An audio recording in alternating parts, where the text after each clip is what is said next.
تہجد کے بعد ذرا حالات معلوم کرتے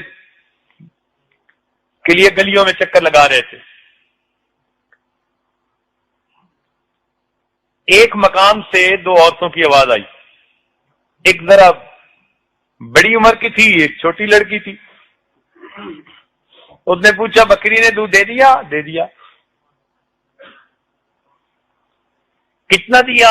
کہ ذرا تھوڑا دیا. بھئی مانگنے والے تو پورا مانگیں گے تو اس میں تھوڑا پانی ملا دو. اس نے کہا کہ امیر المومنین نے اعلان نہیں کروایا کہ کوئی دودھ میں پانی نہ ملائے؟ اس نے کہا کون سا امیر المومنین؟ عمر دیکھتے ہیں یا منادی دیکھ رہا ہے؟ تو آگے سے جوان بچی نے جواب دیا کہ اماں عمر نہیں دیکھتا تو عمر کا پروردگار تو دیکھتا ہے. عمر لینا نے بات سنی, واپس آ گئے. اگلے دن تیار ہو کر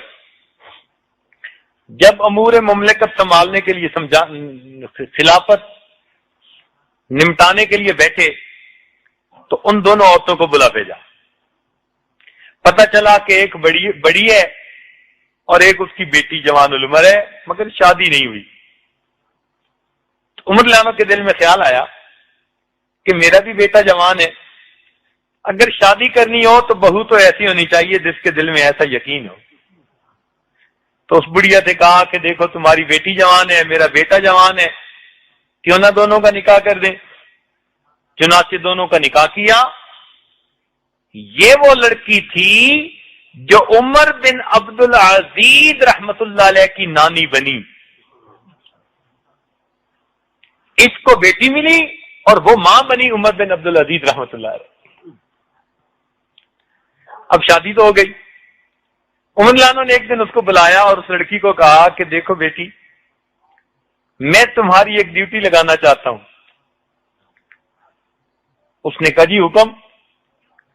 فرمان لگے ڈیوٹی یہ ہے کہ جب میں روزانہ تیار ہو کر امور خلافت کے لیے گھر سے نکلنا چاہوں تو تمہاری ڈیوٹی ہے کہ رستے میں آ کر میرے قریب تم نے مجھے وہی سبق یاد دلانا ہے.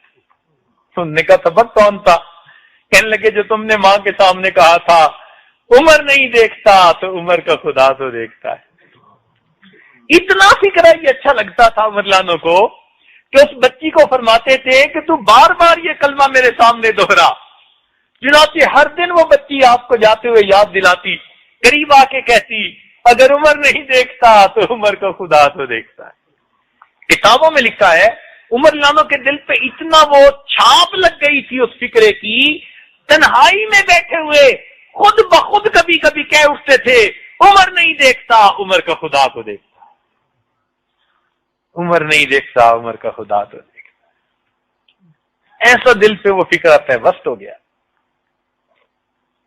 سسر کا یہ حال, بہو کا یہ حال, اور بیٹے کا حال.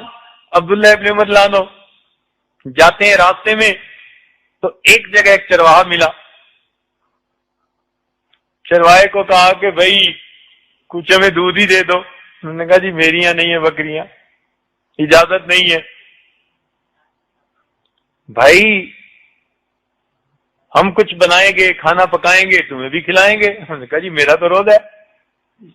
تو بڑے حیران ہوئے کہ جنگل میں دیکھنے والا کوئی نہیں, گرمی کی شدت, اور پھر بکریاں چرانے والا. اللہ توبہ, اتنا بھاگنا پڑتا ہے کہ بندے کا جو ہے وہ حشر ہو جاتا ہے.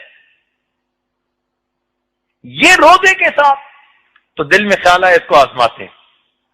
تو اس کو مشورہ دیا آزمانے کی خاطر, بھئی ایک بکری ہمیں بیچ دو, ہم اس کو پکائیں گے, تم بھی افطاری کر لینا, ہم بھی کھائیں گے.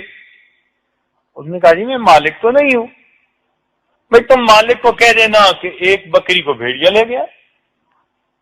وہ نوجوان مسکرایا اور کہتے ہیں کہ اچھا اگر میں اس کو کہوں گا بکری کو بھیڑیا لے گیا تو فَأَيْنَ اللَّهُ, پھر اللہ کہاں ہے؟ اللہ بھی تو ہے نا. عبداللہ ابن عمر لانو کے دل پہ ایسا اثر ہوا کہ بعد میں لوگوں کے سامنے یہ واقعہ سنا کر کہا کرتے تھے کہ اس قوم کا حال دیکھو کہ اتنا کامل یقین کہ چرواہا بھی تنہائیوں میں روزے کی شدتیں برداشت کرتا ہے، اور جب کہا جاتا ہے کہ کوئی عمل خلاف شرع کر لو تو آگے کہتا ہے فَأَيْنَ اللَّهُ، پھر اللہ کہاں ہے؟ تو بیٹے کا یقین ایسے بنا، باپ کا یقین ایسے بنا، بیوی کا یقین ایسے بنا۔ اس وقت گھر کے سب لوگ ایسے ہوتے تھے۔ چنانچہ عمر لانو کا یقین ایسا تھا قیامت کے بارے میں کہ جب آپ کی وفات ہونے لگی، آپ نے اپنی وصیت فرمائی کہ مجھے جلدی نہلا دیں اور جلدی دفنا دیں۔ 2-3 دفعہ اس کو دہرایا۔ تو ایک صحابی نے کہا کہ امیر المومنین ہم جلدی دفنائیں گے، جلدی آپ کو کفنا دیں گے، اتنی جلدی آپ کیوں کر رہے ہیں؟ تو جب یہ کہا تو عمر لانو کی آنکھوں میں آنسو آ گئے، فرمان لگے میں جلدی اس لیے کر رہا ہوں کہ اگر تو اللہ تعالیٰ مجھ سے راضی ہوئے تو تم مجھے اللہ سے جلدی ملا دینا، اور اگر اللہ مجھ سے خفا ہوئے تو میرا بوجھ کندھے سے جلدی ہٹا دینا۔ اور عمر کے انجام کو تو اللہ بہتر جانے، عمر کے انجام کو تو اللہ بہتر جانے۔ اشرا مبشرہ میں سے تھے، مراد مصطفیٰ تھے، لو کان بعدی نبی لکان عمر، یہ فضائل تھے، مگر پھر بھی کہتے ہیں عمر کے انجام کو تو اللہ بہتر۔